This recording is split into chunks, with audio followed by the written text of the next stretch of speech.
Washington, D.C. will be subject to Mayor Muriel Bowser's vaccine mandate starting on Saturday. Congressman James Comer has been pushing back against these vaccine mandates, and we have him here to discuss with us. Congressman James Comer, thank you for joining us on the Capitol Report. Thanks for having me on. Absolutely. Now, Congressman, Washington, D.C., there's been a vaccine mandate that's set to go into effect this Saturday. You and your colleague, Congressman Ralph Norman, penned a letter to the mayor asking her to remove this mandate. Why'd you write this letter to her? Well, this is going in the wrong direction. Once again, Washington, D.C.'s leadership is making terrible decisions. You know, the House Oversight Committee has jurisdiction over the city of Washington, D.C. It's always been a hot mess. They're constantly asking for financial assistance. When you do these draconian measures to require people to present a passport, you're going to have a negative impact on the city. School groups are going to cancel because there are a lot of children in America that just haven't been vaccinated. And it's a freedom thing. You know, this is the nation's capital.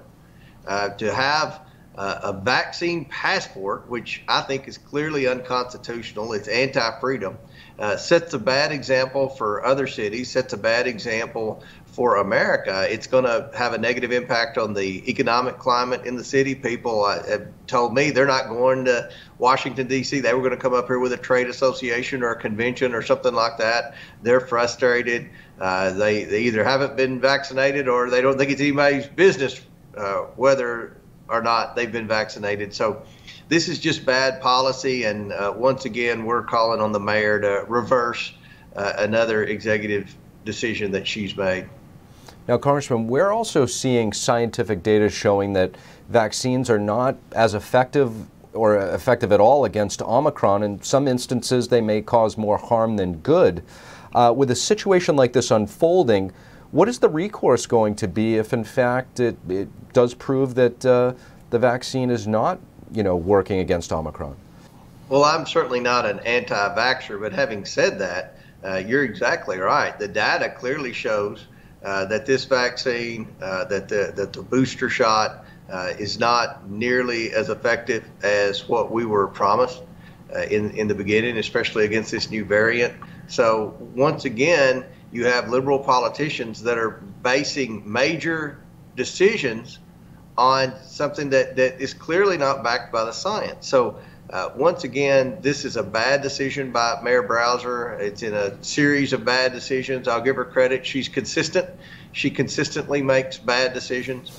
And it would be different, I guess, if this weren't the nation's capital and if this weren't a city that's constantly coming to Congress wanting more financial assistance. Now, Congressman Comer, you've been quite busy this week. You also had another joint press release over another issue, Dr. Fauci's emails and a potential lab leak cover-up. Tell us about this. Well, this is very disappointing, but not surprising. We've requested documents, we've requested correspondence between Dr. Fauci and leading scientists from the very beginning of the pandemic. They sent us a bunch of emails that were redacted. We've been pushing with a new rule that we have in our arsenal, in the minorities arsenal, called the 7-member rule, to get those unredacted emails. We were finally allowed a staff person to go in HHS and transcribe those emails. What we found was very shocking. In early February of 2020, I guess the scientists that advise Dr. Fauci and Dr. Collins on pandemic, leading scientists around the world, they sent emails to Dr. Fauci and Dr. Collins saying that they believed that this virus, COVID-19, came from a lab leak in Wuhan and that it appeared from the genetic sequence that this was man-made. Well, Dr. Fauci then had a conference call with these scientists, and there were a dozen scientists that raised concerns that this was in fact from a lab leak and this was probably man-made. He had a conference call with them. 3 days later, Dr. Fauci authored a paper, and every one of these scientists who just 3 days earlier had signaled their concern that this was from a lab leak in Wuhan and that this was man-made, all signed on to Dr. Fauci's letter saying that it's just a conspiracy theory to think that this was man-made and that this could have been leaked from a lab. This was definitely animal to human.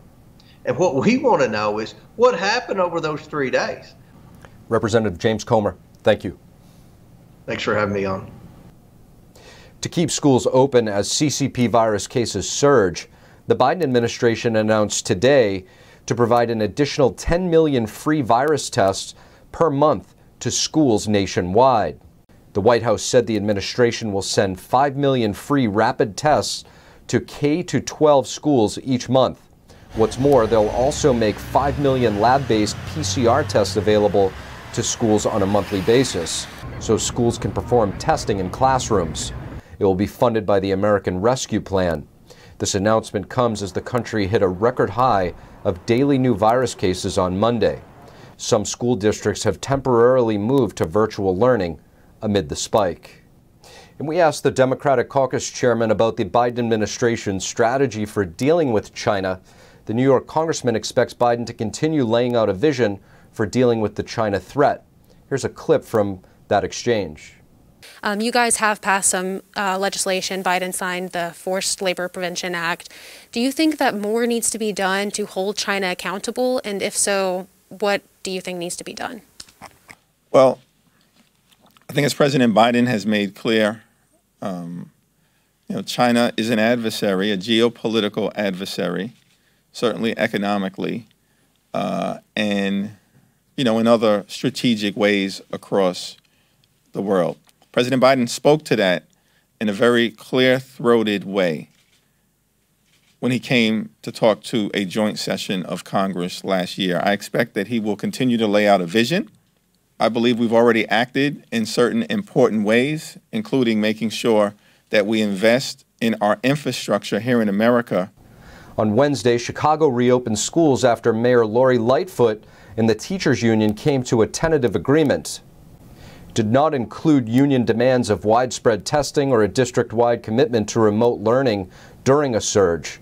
The union is voting today on whether to accept the agreement, and a number of Portland, Oregon schools are moving to remote learning due to the surge of the Omicron variant. My kid is afraid to eat lunch at school. While some parents express that remote learning is useless for their children, there is still fear among others. Illinois Congresswoman Mary Miller is on the Committee on Education and Labor. We had a chance to sit down with her to get her thoughts on how these pandemic-related measures have affected young people. Congresswoman Mary Miller, thank you so much for joining us on the Capitol Report. Thank you. It's great to be here. Congresswoman, I want to ask you about these teachers' unions. We're seeing a lot of pushback from both sides of the aisle to get children back into school. And I just want to ask you, why do you think that we're seeing both Democrats and Republicans, parents, pushing back on this issue? Well, because it's so unhealthy for the children. And, you're probably like me. I'm so over this whole COVID agenda.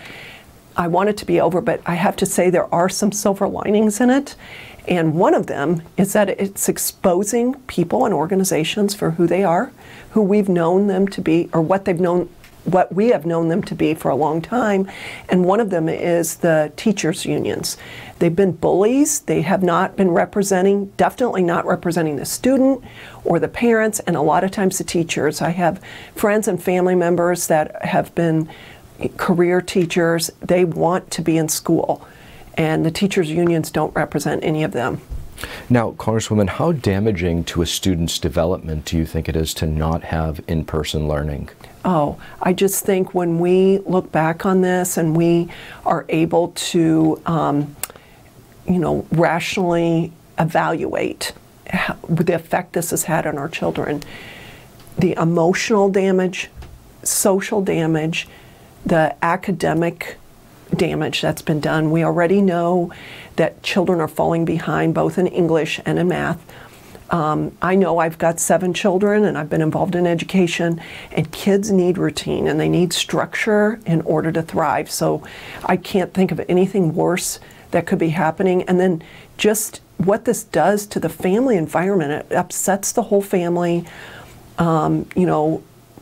there's people that want to home educate, and I think that that's fantastic, but there's other people that don't want to be forced into this position.